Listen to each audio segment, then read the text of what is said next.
வாயை திறந்தாலே சர்ச்சையா? அடுத்தடுத்து சர்ச்சைகள்ல சிக்கிய முக்கிய பிரபலங்கள். சொன்னது ஒன்று, புரிந்தது வேறொன்று. சமூக வலைதளங்கள்ல எப்போதுமே ஏதாவது ஒரு சர்ச்சை ஓடிக்கிட்டே தான் இருக்கும். அதுலேயும் குறிப்பா பிரபலங்கள் பேசக்கூடிய ஒரு வார்த்தை எப்படி வேண்டுமானாலும் திரித்து திசை மாறி பெரும் பூகம்பத்தை உருவாக்கும் அப்படின்றதுக்கு நடிகர் ராகவா லாரன்ஸ் மற்றும் நடிகர் மகேந்திரன் இவங்க இருவருடைய சமீபத்திய சம்பவங்களே சாட்சியா இருக்கு. என்ன நடந்தது விரிவா பார்ப்போம்.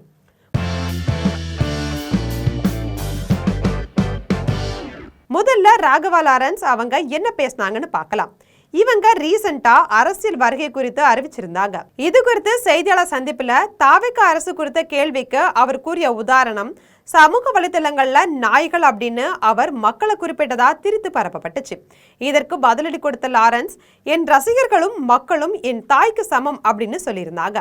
அது மட்டும் இல்லாம நான் தாவேகவினரை தற்குறி அல்ல அம்புக்குறி அப்படின்னு தான் சொன்னேன், அதை கொச்சப்படுத்தி பார்க்காதீங்க அப்படின்னு காட்டமா விளக்கமளிச்சு சர்ச்சைக்கு முற்றுப்புள்ளி வச்சிருக்காங்க. சரி, இந்த சர்ச்சை தான் முடிந்ததுன்னு பார்த்தா அடுத்ததா நடிகர் மகேந்திரன் கொடுத்த பேட்டி சர்ச்சையை கிளப்பியிருக்கு. அதுல அவர் சோலார் பேனல்னு சொல்றதுக்கு பதிலா சோலார் சிஸ்டம்னு சொல்லிட்டாங்க. அதுக்கு அவர் கொடுத்த விளக்கம், நான் சுமாரான மாணவன் அப்படின்றதால வார்த்தை பிழை நேர்ந்து விட்டதாகவும் 2015ஆம் ஆண்டு கேரள மாநிலம் கொச்சின் சர்வதேச விமான நிலையத்துல முழுக்க சூரிய சக்தியால இயங்குவதை போல வடிவமைச்சிருந்தாங்க. அந்த விமான நிலையம் முழுக்க சூரிய சக்தியால மட்டுமே தான் இயங்கும். அது எனக்கு ஆச்சரியத்தை ஏற்படுத்துச்சு. ஏன் நம்ம தமிழ்நாட்டில் அது போன்ற அமைப்பு இல்லை அப்படின்னு நான் யோசிச்சிருக்கேன். அதுக்கப்புறம் அப்போதைய முதலமைச்சர் ஜெயலலிதா வீட்டின் மீது சூரிய தகடுகளை பொருத்தக்கூடிய திட்டத்தை அறிவிச்சிருந்தாங்க. நேரடி சூரிய சக்தியால கிடைக்கக்கூடிய மின்சாரம் நம் மக்களுக்கு ஓரளவுக்கு பயன் தரும் அப்படின்னு அவங்க நினைத்ததாகவும் அவர் சொல்லியிருக்காரு. அது மட்டும் இல்லாம அவர் ஆட்சி குறித்து வைத்த கருத்துக்கள் பெரும் ட்ரோல்களுக்கு உள்ளாகி இருக்கு.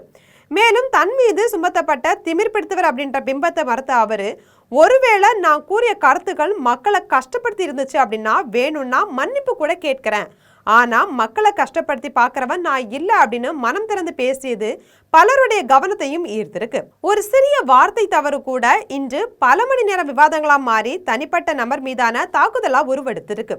அரசியல் மற்றும் திரையுலகை சேர்ந்தவர்கள் தங்களுடைய தவற உணர்ந்து அல்லது தவறா புரிந்து கொள்ளப்பட்டதை விளக்க நேருக்கு நேர் வீடியோக்களை வெளியிடுவதும் தற்போது ஒரு ட்ரெண்டாவே மாறி இருக்கு. திரையுலக பிரபலங்கள் பொதுவெளியில பேசும்போது அவர்களுடைய வார்த்தைகள் ரசிகர்களிடையே எத்தகைய தாக்கத்தை ஏற்படுத்தும் அப்படின்றதுல அவங்க கவனத்துல கொள்ள வேண்டிய கட்டாயம் அதிகரிச்சிருக்கு. பிரபலங்கள் பொதுவெளியில பேசும்போது அது எத்தகைய விளைவுகளை ஏற்படுத்தும் அப்படின்றதுக்கு இந்த இரண்டு சம்பவங்களுமே ஒரு பாடம்.